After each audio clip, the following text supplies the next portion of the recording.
So diagnostic imaging, it's almost like playing Where's Waldo on an everyday basis every single second of the day, in which you're intensely trying to find what is abnormal in that patient.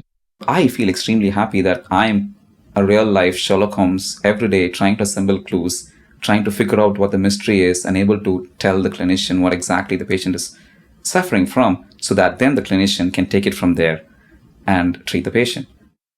Each day is completely different. Some days I do CTs. Some days I do nothing but MRIs. Some days I do ultrasound. Some days it's a mix of one or the other. Some days I'm doing fluoroscopy. Some days I'm doing biopsies. And some days I'm just specifically doing prostate biopsies. And it can be a mishmash of anything. CT and MR are not just one thing. There are a million different ways to do an MRI.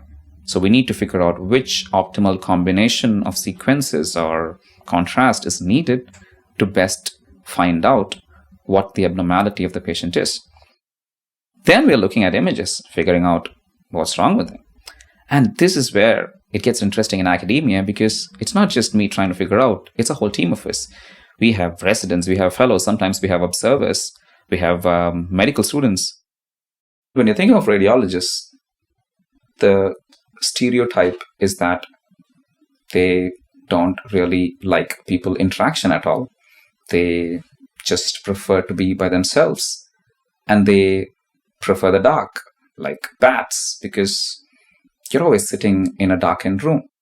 Contrary to popular belief, at least in academic institutes like this, we have a lot of interactions, and most of our days are just a series of interactions, one after the other.